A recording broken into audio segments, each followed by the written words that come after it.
2 lines of men were closing on the same water, and neither side knew about the other's promise to kill him.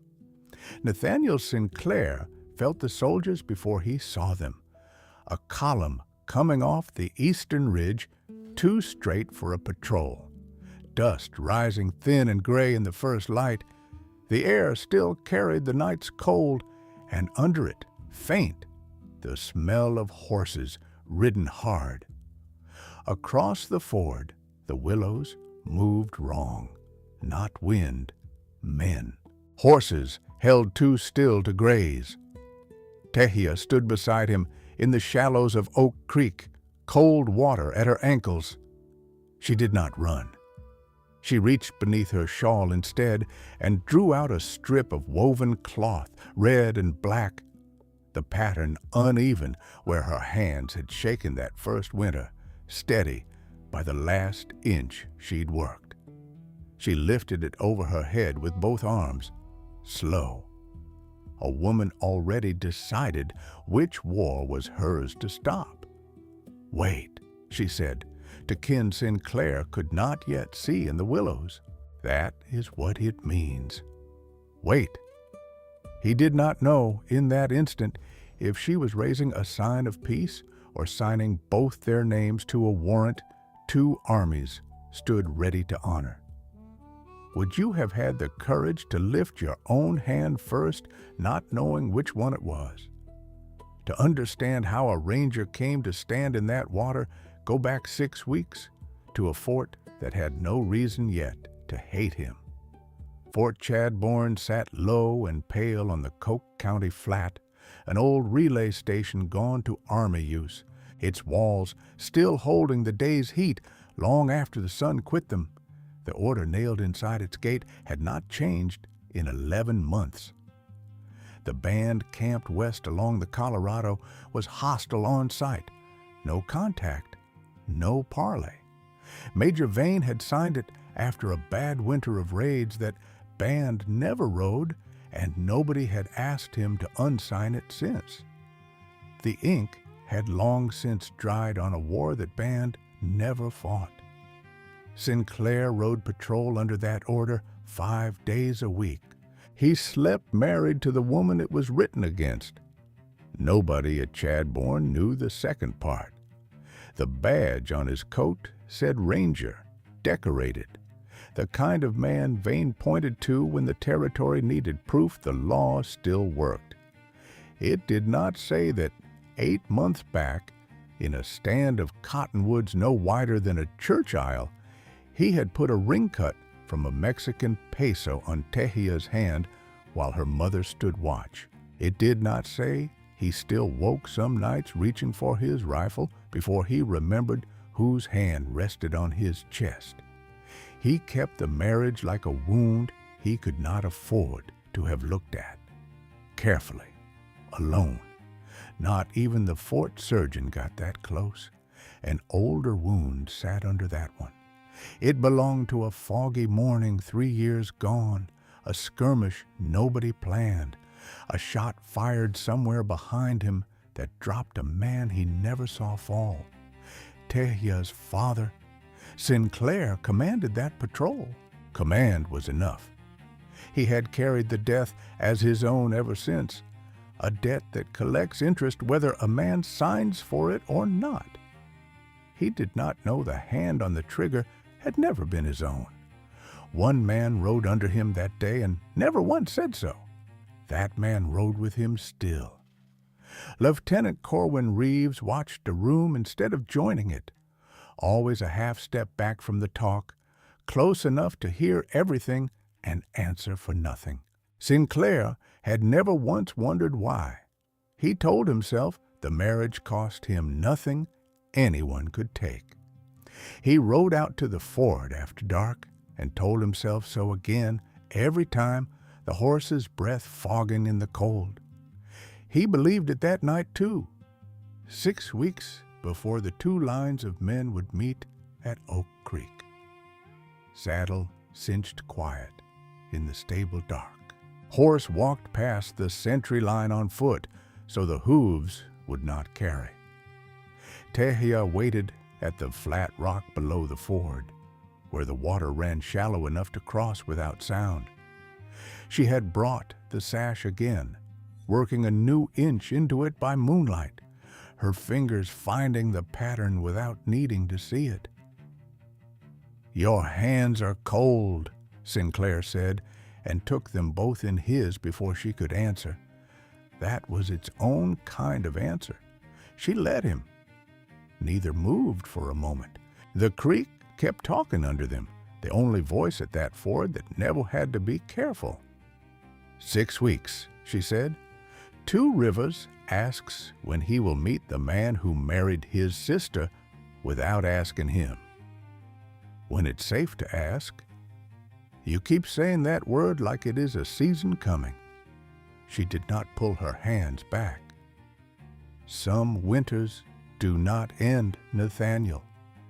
They just get colder, and you call it spring because you are tired of waiting. He had no answer for that, so he gave her the only thing he had. 15 minutes the dark still owed them before he rode back inside a fort that would hang him slower than any war party for exactly this. The patrol found the 15 minutes first. Sinclair heard the bits jingling before he heard the horses. No time for anything but pulling Tehya into the willow shadow, his hand light over the back of her neck, both of them still as the rock beneath them. 3 riders came along the near bank at a walk, close enough that Sinclair could name each one by the shape of his silhouette against the stars. The second one was Reeves. The lieutenant reined up 20 feet from where they lay and sat his horse a long moment, looking at nothing in particular. The water, the willows, the dark shape of the bank.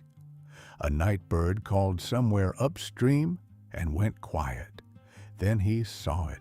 A pale scrap of cloth slipped loose from Tehya's shawl, lying across her shoulder in the starlight, red and black, a pattern no army blanket ever carried.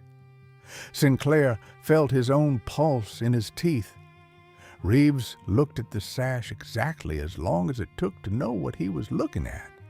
Then he clicked his tongue at his horse and rode on. The other 2 riders followed him. The sound of their bits faded back up the bank toward the fort and never once slowed again. He had not said a word. He had not needed to. Reeves rode home that night, richer than his own back pay could account for, a secret folded away where no paymaster would ever find it. Behind him, the ford went quiet again. Water over stone, the small ordinary sound of a night that had almost ended 2 people. Sinclair held Tehya's hand until the shaking in it stopped. Neither of them knew yet what Reeves had recognized, only that he had. Major Vane called Sinclair in before the coffee was cold. The order sat on the desk between them, ink still faintly wet at the signature. A supply convoy, 6 wagons, bound along the border flat where the Colorado bent west, straight past the ground Tehya's band called home that season. "You know that country," Vane said, "better than any man I've got." He meant it as praise. Sinclair heard it as a sentence. "Yes, sir," he said. 2 words, nothing else would come out steady. He rode the convoy line 3 days running, dust in his teeth, the wagons groaning behind him like something being slowly strangled. Every rise he crested, he scanned the willow brakes for smoke, for horses, for anything that would tell him how close he was riding to the one secret that could hang him. He found nothing. That was almost worse. It meant she was hidden well, and hidden well from him, too. By the 3rd night, he could not stand not knowing. He left the convoy camp on foot, boots wrapped in cloth against the gravel, and did not saddle a horse until he was a mile clear of the pickets. The moon was thin. Good for that kind of riding, bad for a man's nerves. He kept thinking of Reeves at the ford, the way the lieutenant had looked and looked away and said nothing. Silence with no due date was the worst kind to carry. Tehya was awake when he reached the camp. Sitting outside her mother's lodge, with a coal banked low beside her, mending a bridle strap by feel more than by light, she did not startle. She never did. "You should not be here," she said. "Not with wagons this close." "That's why I came." He crouched beside the fire, kept his voice under the crackle of it. "The convoy runs this line for 2 more weeks. Vane doesn't know how close it sits to you. I do. Move to camp east, past the rise, before the wagons come through again." She set the bridle down. "Two Rivers will ask why. He asks why about everything now. Tell him wolves got into the horses. He will not believe wolves." A ghost of a smile gone as fast as it came. "He believes soldiers. He has been right every time so far." The fire popped once. Neither of them moved for it. "My father used to say a man only lies well about the thing he is most afraid of," she said, not looking at him now, looking at the coal instead. "I have wondered, since he died, whether the man who shot him was afraid of something too, not of the fight, of being known for it." Sinclair went still. The cold had nothing to do with it. "You've never said that before." "I have thought it a long time." She turned the bridle strap over once in her hands, a habit more than a task. "It was not a stranger's shot, Nathaniel. I have believed that since the week it happened. A stranger does not know exactly which man to blame after, and let another carry it so easy, so long." She looked up at him then, and it cost her something to hold his eyes doing it. "I do not have a name, only a shape where one should be." He thought of the missing pages in the patrol log. He said nothing about them, not yet. A man does not hand a woman half a wound and call it a gift. "When you have the shape," he said instead, "come to me before you go to your brother with it." "Why?" "Because your brother will want blood before he wants truth. I've seen him want less and take more." He reached over, closed his hand briefly over hers on the strap, then let go. The fire was no place to be seen holding on too long. "Move the camp east, please." She did not answer that she would. She answered that she had heard him, which in her was close enough, and he had learned by now not to push past what she offered. A dog barked somewhere down the wash. Both of them turned toward it the same instant, the fire forgotten, and for 3 long breaths, neither breathed at all. Hooves, faint, moving along the flat below the rise, not toward the camp, angling south, a rider going somewhere else in a hurry that had nothing to do with either of them. The sound thinned out and died. "Go," Tehya said, already banking the coal to nothing, "before the next one isn't going somewhere else." He was back inside the convoy pickets before the sky changed color, and no one at the fire that morning asked where he'd been, because no one there had thought to wonder. The not wondering was a mercy with no fee attached. Not yet. Some part of him already knew it wouldn't last. The convoy reached the fort on the 5th day, wagons intact, nothing to report. Vane seemed almost disappointed by how clean it had gone. He said as much over the ledger, half a joke, and Reeves, standing at the map table where he always stood, close enough to hear, far enough not to be asked, set down the pen he'd been turning between 2 fingers. "Sir," Reeves said, "I'd like to take the patrol watch in that band myself, going forward." Vane looked up. "You've never asked for border duty before, Lieutenant." "No, sir." Reeves did not blink. "Seems time somebody did it who isn't already worn thin from convoy work." A glance at Sinclair, brief, almost courteous. "No offense meant, Ranger." "None taken," Sinclair said, and meant the opposite of every word. Vane liked initiative better than he liked asking why a man suddenly wanted it. He signed the assignment before the coffee was poured a second time. Reeves folded the order once, unhurried, and slid it into his coat, then pressed his palm flat over the fabric a moment longer than sliding paper into cloth ever required.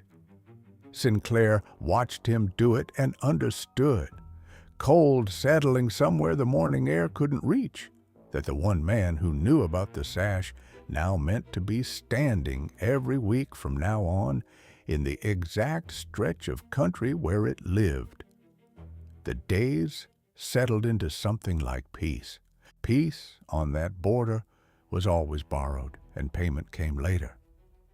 Sinclair rode the convoy line each morning under Vane's order, and the Flat Rock at night under no order at all.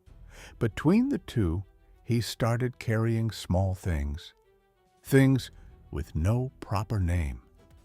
A length of red ribbon off the sutler's shelf, 2 bits, folded flat in his saddlebag for the better part of a week before he found the nerve to hand it over. Tehya turned it once between her fingers, said nothing, worked it into the loose end of the sash by the fire, another inch added each night he came, the pattern growing slow, the way a scar grows without asking permission.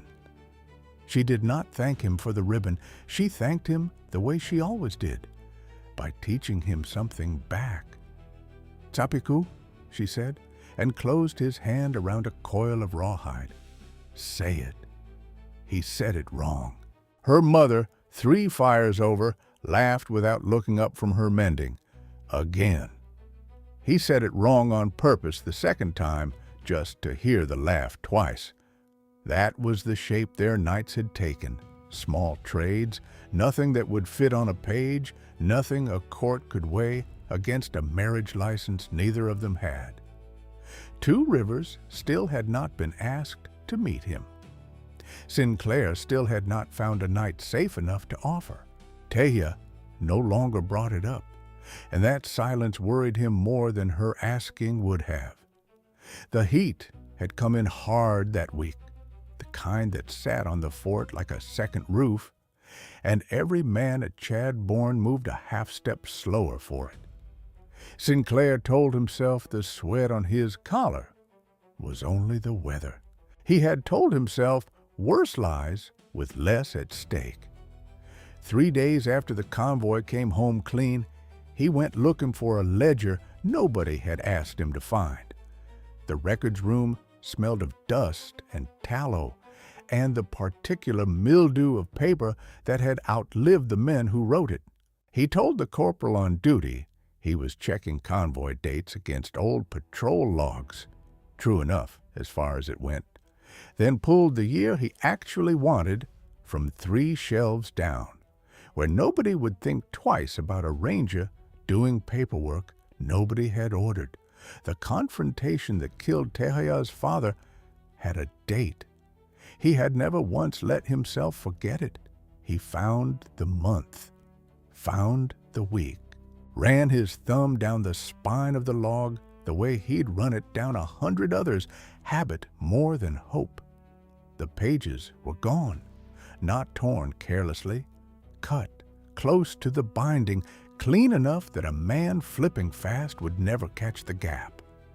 3 days missing, the 3 days that mattered. He sat with that a long moment, dust turning slow in the one shaft of window light. It was not quite surprise what he felt. A man does not go looking for a wound expecting to find it healed, and if anything, he had expected to find his own hand in the record, his own order, plain enough to hang himself with. He had not expected to find nothing at all. Somebody had gone to the trouble of making sure nobody could find anything. He put the ledger back exactly where it sat, spine out. Dust disturbed no more than his own hands had already disturbed it, and walked out without asking the corporal a single question. Asking was how a man told the fort what he was looking for. He was still turning that over 2 mornings later when Vane sent for Reeves. Sinclair heard it through the open door of the major's office. He'd come to sign feed requisitions and stayed, because leaving mid-conversation would have looked stranger than staying. Vane had a report spread flat on the desk. Reeves stood at something close to attention in front of it, and neither man had the look of a conversation going easy. "Your patrol puts fresh pony sign a mile inside the convoy's own line," Vane said. "Ranger Sinclair swept that ground 5 days prior. Reported it clean." "I can only report what I found, sir." Reeves did not blink. "Tracks don't lie about how fresh they are." "No, but men do about how hard they looked." Vane liked his facts lined up before he chose a side, and these did not line up. It showed on him. "I don't like a discrepancy this size sitting unexplained on ground this touchy." "Neither do I, sir." Reeves let a beat pass, exactly long enough to look like reluctance, and not a moment longer. "I'd hate to think anyone rode that line light." He did not look at Sinclair when he said it. He did not need to. The words found their mark, a knife thrown at one door and left standing in another. Vane rubbed his jaw and said he'd want both reports again in writing, dated and signed, before he decided anything worth deciding, then dismissed them both with the weariness of a man who had 100 problems already and had just acquired one more he couldn't name yet. Sinclair rode out to check feed lines he didn't need to check. Riding was the only thing that kept his hands from doing something with the anger in them. Reeves had put sign on ground that never existed, or Sinclair had missed sign that did. Only one man in that office had known, walking in, exactly which was true. Reeves waited until the fort went to its suppers, its cards, its early ordinary sleep. The heat had broken with sundown finally, and left the kind of stillness that made a man hear his own pulse in a quiet room. He lit a single candle in his quarters and set it well back from the window, where no sentry crossing the yard would think to wonder at the light. He drew a fresh sheet of requisition paper toward him, the kind with the fort's own stamp already pressed in the corner, the kind nobody questioned once it carried Chadbourne's mark. He did not write yet. First, he sat with 3 of Sinclair's old convoy reports spread beside the candle, studying the hand that made them, the slant of the capitals, the way the man crossed a T like he was in a hurry to be done with it, the small flourish he never left off his own signature. Reeves dipped the pen, wiped it once against the bottle's rim, began. Slow, patient. The letters came out just wrong enough to be his own hand, trying to be someone else's, and just close enough that no man at that fort would ever think to look twice. Reeves finished the letter before the candle guttered out. He read it back once by its own dying light. He did not strike a fresh match to see it better, and he did not admire the hand he had made. A forger who admires his own work is a forger who signs it. He folded the page along a false crease, ground it once under a boot heel, and aged it past its own birth. Then he slid it beneath the loose board in his trunk, where a man kept the things he meant to forget he owned. He slept. Guilt had never once cost him an hour's rest, not one. He saw no reason to spend the night finding out it could. 2 days passed clean. On the third, a rider came up from the west that nobody at Chadbourne had sent for. Otway Fenn traded in whatever a fort or a camp would buy: beads, blades, English words, Comanche ones, the small currency two peoples needed just to hear each other. He came through Chadbourne's gate at midday with a mule of hides and a permit the sutler had signed twice before. Nobody thought to watch a man they had already decided was harmless. That was the whole of his trade, being watched for nothing. He found Sinclair at the corral near dusk, checking a shoe that did not need checking, and asked him, in the flat voice of a man discussing leather, whether the ranger might walk him out to look at a mule track gone soft near the creek. They walked. Fenn said nothing more until the fort was a low shape behind them and the willows had closed in front. "2 Rivers sent me," he said, "not to trade." He drew a folded scrap from inside his coat, closed to the skin, the place a man keeps something he cannot afford to lose to a pocket coming open. The paper had been torn, not cut clean. Torn the way a page comes away when a man is too angry or too fast to be careful. Ink faded brown at the fold, legible enough. Fenn had bought it without knowing what it was, from a hide dealer who had bought a bundle of used paper off a Chadbourne corporal, glad to be shed of it, scrap, to a man who never imagined anyone would read it twice. Sinclair read it standing. His jaw had set before he reached the second line. The kind of bad news a man's body knows before his eyes finish the sentence. The hand was younger than Reeves wrote now, but it was his. The same hurried cross on every T, the same flourish he never left off. A patrol line, dated 3 years back, struck through once and rewritten in a hand, trying too hard to look calm. Fired without order. Thought I saw the old man reaching. God forgive me if I was wrong. Not Sinclair's silence then, not his command. Reeves's own hand once, before he learned to erase it. Something in Sinclair's chest that had held its shape for 3 years came loose all at once. Loose and gone. He had no name yet for what took its place. Tehya had come up from the fire without either man hearing her, the sash still looped over one shoulder from the mending she had left mid-stitch. She did not reach for the page. She looked at it the way a person looks at a door they have knocked on for years, finally swinging open. "A shape where a name should be," she said, quiet enough it barely disturbed the willows. "Now it has one."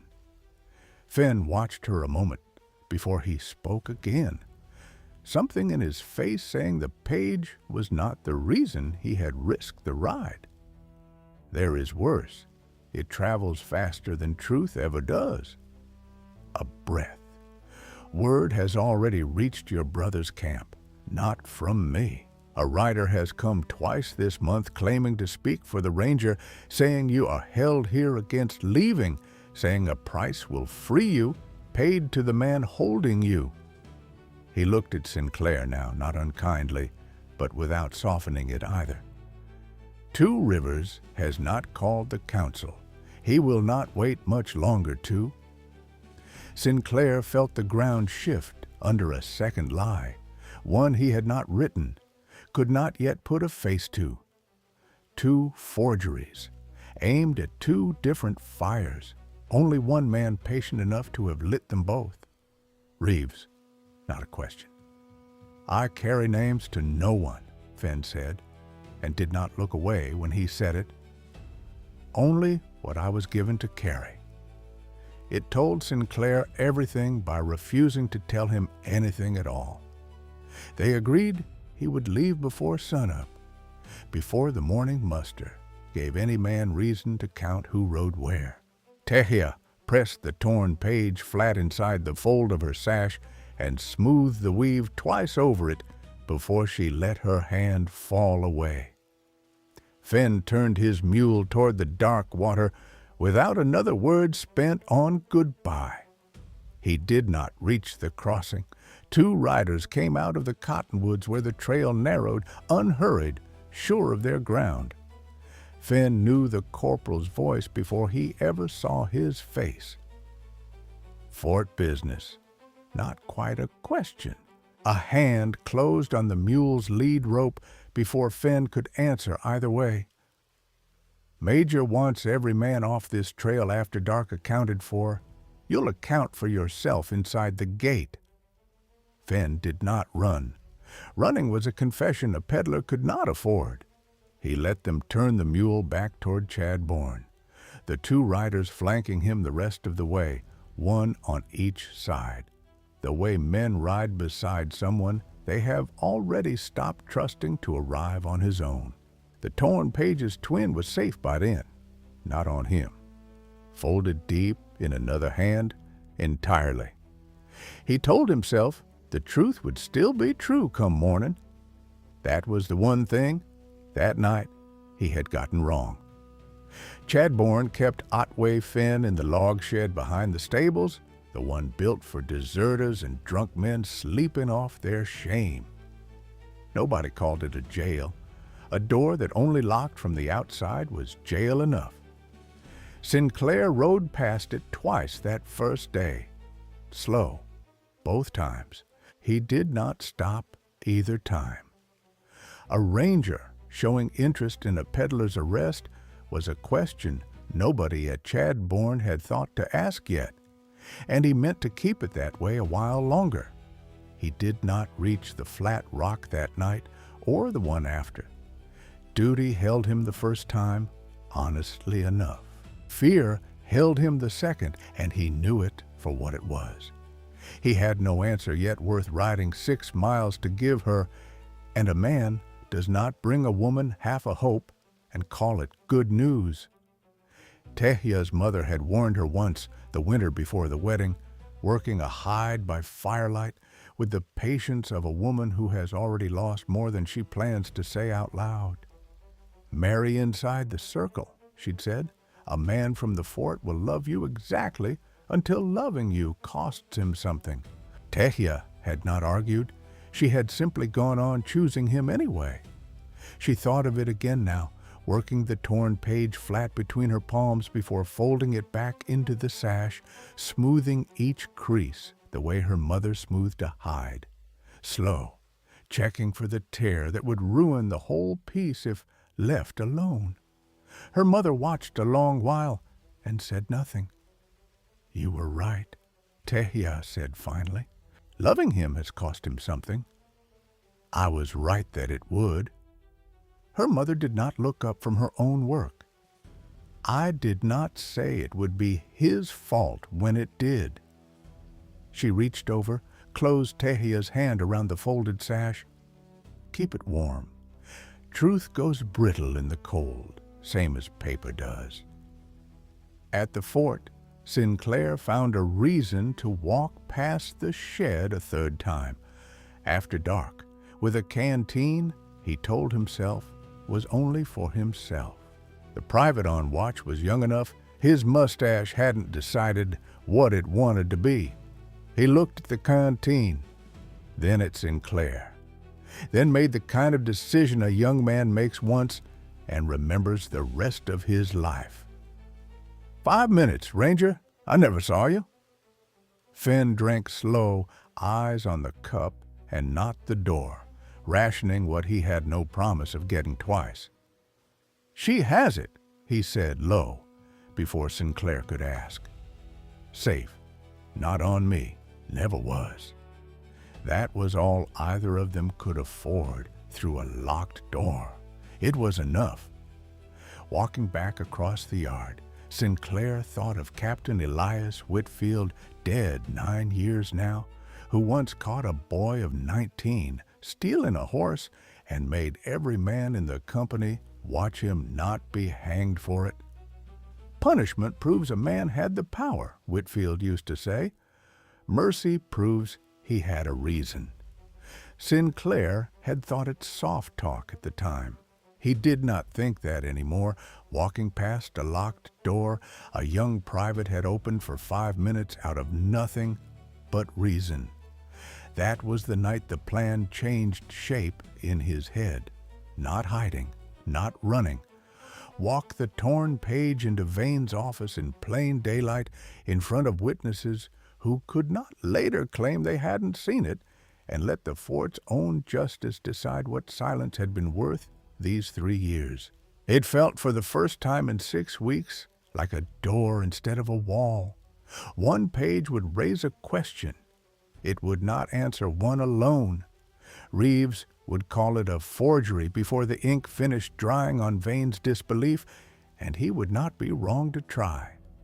Sinclair needed the other half. Something in Reeves's own hand made recently that a man could hold beside the old page and watch the same crossed T confess twice. He knew where to look before he let himself admit he knew it. Reeves rode the evening patrol Thursdays, alone by his own request, gone a full 2 hours past retreat. Sinclair waited until the bugle called mess, until the yard thinned to nothing but smoke and low talk, and crossed to the lieutenant's quarters with a requisition slip in his pocket in case anyone asked what business he had there. Nobody asked. The room held little enough to search: a cot, a washstand, a trunk with a lock cheap enough to trust to habit rather than iron. Sinclair went to his knees on the floorboards instead. A man who hides something worth a war does not trust it to a lock everyone expects him to check. His hand found the gyve in the wood before his eyes did. A board, loose at one end, worn smooth where fingers had lifted it more than once. Footsteps crossed the yard outside, close, unhurried. Sinclair went still over the open board. Breath held so long the room seemed to hold it with him. The steps passed the window without slowing and faded toward the stables. He let the air out slow. The page underneath was folded twice, the fort's own stamp pressed clean into one corner. He opened it by the last gray light at the window and read his own hand looking back at him. The hurried cross on every T, the flourish he'd never once managed to leave off his signature, written on a page he had never touched. Close enough to fool a major in a hurry, not close enough to fool the man it was stolen from. He folded it along Reeves's own crease, slid it inside his coat, and set the board back exactly as he'd found it, dust and all.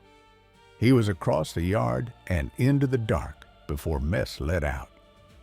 Reeves came in past midnight, patrol dust still on him, and did not undress before he knelt at the floorboard out of a habit 3 weeks old now.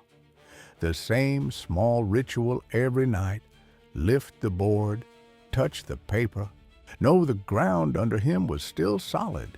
His fingers found the gap, nothing else. He lifted the board all the way, though there was nothing left to gain by looking harder at empty air. He looked anyway, long enough to be sure. Somebody had been in this room. Somebody who knew exactly what the board hid and exactly why it mattered enough to take without leaving a mark behind. The time he had counted on, the quiet weeks to choose his own hour, that was gone with the page. Whatever came next would come on someone else's clock now, and Reeves understood, kneeling in the dark with his hand still in the empty space, that the someone else already had the advantage of moving first. Reeves did not sleep again that night. By morning, he had stopped pretending he meant to. A man who loses his ground does not wait for it to shift twice. He moves. He moved before mess, before the yard had reason to notice one more ranger crossing it. The forged report folded once inside his coat like a blade he meant to use before breakfast. The lantern in Vane's window was still lit when Reeves crossed the yard, the only light burning that early besides the cook fire. Good. A tired man reading by lantern light does not look as hard at a signature as a man reading by noon sun. He set the page flat on Vane's desk. No preamble, no hesitation a major might read as guilt walking in ahead of the words. Treason, a sworn marriage to a woman whose people the fort was pledged to hold as hostile. 3 years of silence that only made sense, the report said, if the silence had been bought. Vane read it twice. The first time for the words, the second for the hand that made them. Reeves watched him do both and let nothing on his own face answer either reading. You're certain of this? I wish I weren't, sir. Vane was not a stupid man, only a tired one, reaching for the paper already flat on his desk instead of the one that might have proven it wrong. He signed the order before noon, the pen scratching louder in that quiet room than it had any right to. By dusk, 2 soldiers came for Sinclair at the corral. He was currying a horse that did not need it, the same patience he'd once spent riding past a locked shed, twice without stopping. He saw both their faces at once. He knew, before either man opened his mouth, which one carried the truth and which one carried the excuse. He set the brush down on the rail. Careful, the way a man leaves a thing exactly where the next hand will find it. He did not ask to see the charge. He did not run. They walked him to the guardhouse without a hand laid on him, and that was its own kind of mercy and its own kind of insult, both at once, and he could not have said which one weighed heavier by the time the door shut. Word of it reached the Willows before dark. No fort road carried it. A boy sent to trade for salt carried gossip instead, and never once understood the weight riding home in his saddlebag. Tehya heard it standing at the fire, mending still in her hands. Her hands did not stop. Everything behind them did. She folded the sash away slow, corner over corner, the torn page pressed safe inside its weave. Her mother watched and said nothing.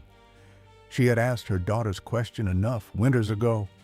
The answer had not changed since. An hour later, the same rider who had come to Two Rivers fire twice before came a third time. He wore a ranger's word like a coat that only fit him in the dark, and this time he did not dismount. She is to be moved before sunup, he said, sold on, or worse, once the fort stops pretending she's a guest and not a prisoner. He let the firelight catch a scrap of blue cloth in his fist, torn, and swore it was hers. It was not. He had cut it from a trader's bolt an hour's ride back. He did not lose an hour's sleep over the lie. Men like him never did. Two Rivers turned the scrap once between his fingers. Slow. He had learned 3 years back, standing over his father's grave, what it cost a man to trust a rider's word over his own eyes. He had sworn never to make that mistake twice. He called the council before the fire burned down to coal. There was little arguing in it. A sister taken was a wound every man at that fire already carried in some shape of his own. Grief does not ask a council to prove its arithmetic. They would ride at first light before the fort woke enough to organize a defense worth the name. Two Rivers said little through most of it. He turned the false scrap over and over between two fingers.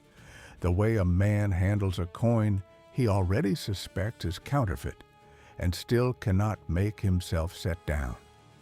Only once did he say the thing that mattered. "If we are wrong," he said, "we will be wrong together. She will still be gone either way if we wait to be certain."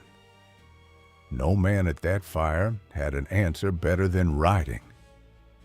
Inside the fort, a young private stood outside Vane's door, longer than his courage strictly allowed, hat turning in his hands. He had guarded a locked shed long enough to hear things a fort's paperwork did not know it needed. He asked twice to speak for the ranger. He asked to bring the peddler along to say the same, under oath, in daylight. Vane heard him out the length of one cold cup of coffee. "A traitor with a permit he bought twice," he said, not unkindly, "and a story he can't prove. Against a signed report, and a ranger who won't even deny the marriage." He set the cup down. Final. "I'd need more than a private's good opinion of a man he likes." The private left the way he'd come in, hat still in his hands.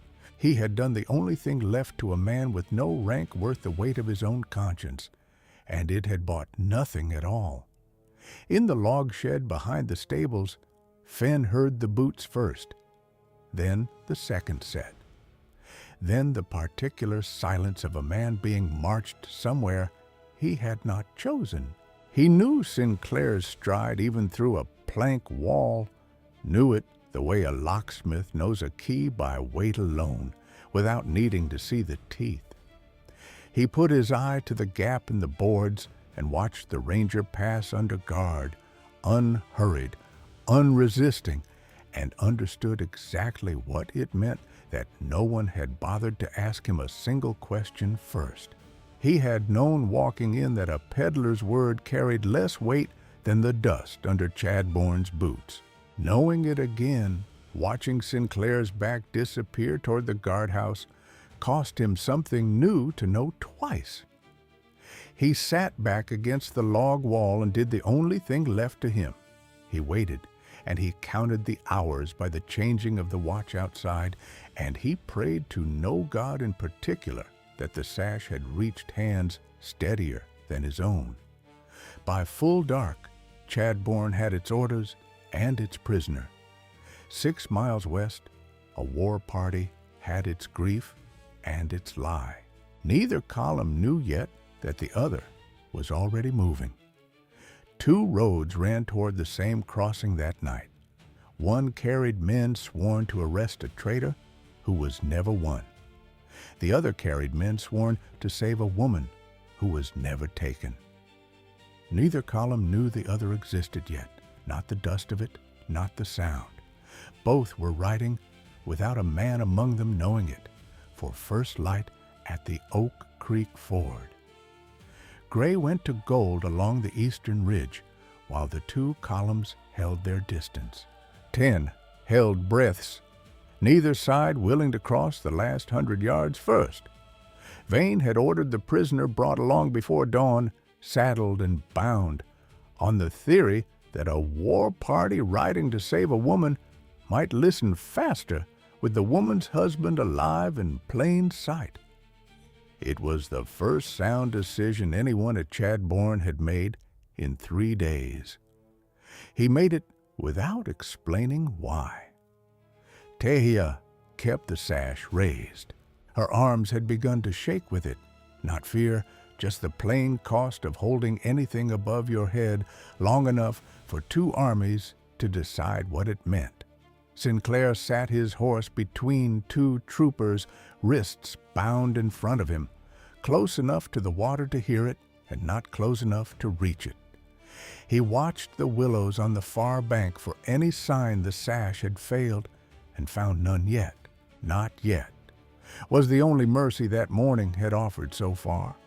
Hoofbeats came up hard from the fort road. Otway Finn rode in bareback. A borrowed troop horse lathered under him, a coat buttoned wrong across his shoulders where he'd pulled it on running.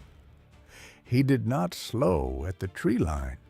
He put the horse down the bank between the two columns, into water shallow enough to cross at a walk and foolish enough to cross at a run, and hauled up hard. The horse threw its head. "Nobody fires," he said in English first. Then rougher, in the tongue the willows understood. "Nobody fires until somebody reads." Vane's hand had already found his revolver's grip. It stayed there. It did not move.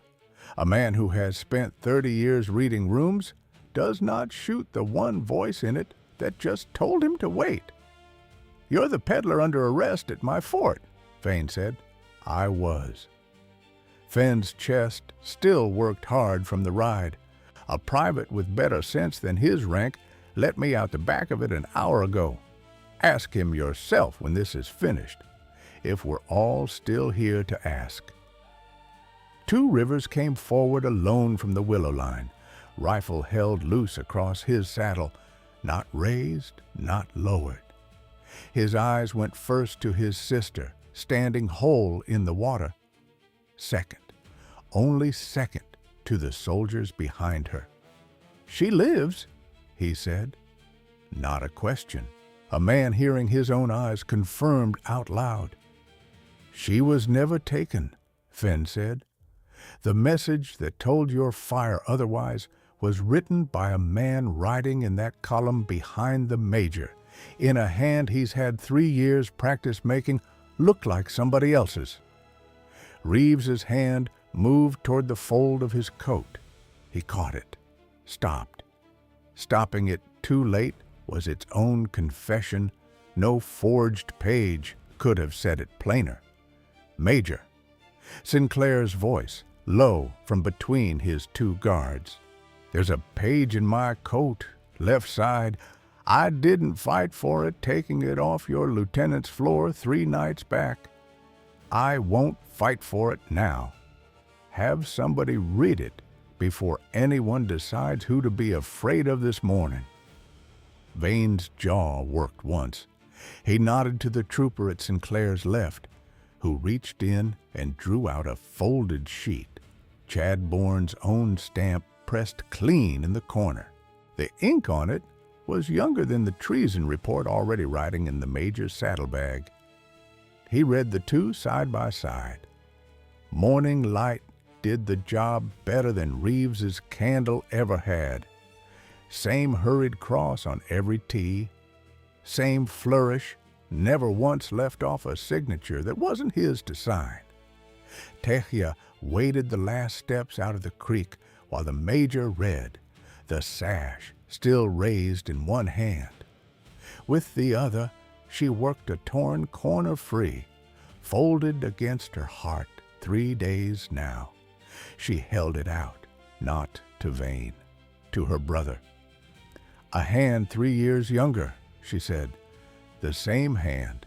He wrote his own confession once before he learned to make it wear somebody else's name."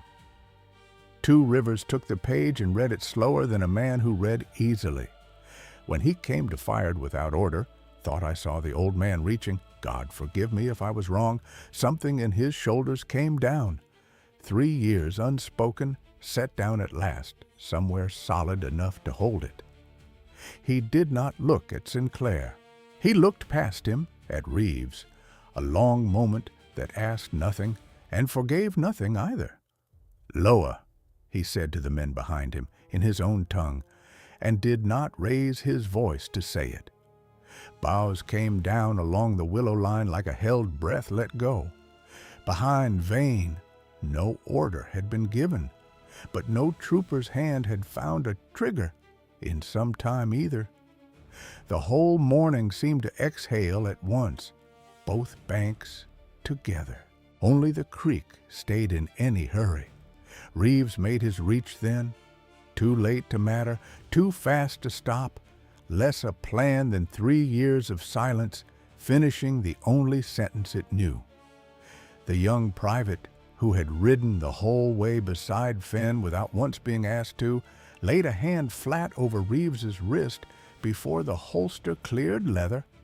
Not a blow. A hand, and the plain weight of a man refusing to lift it. "Don't," the private said, his first order to an officer, his only one that mattered. Reeves stopped. Nothing left to reach for. 3 papers had already taken it from him.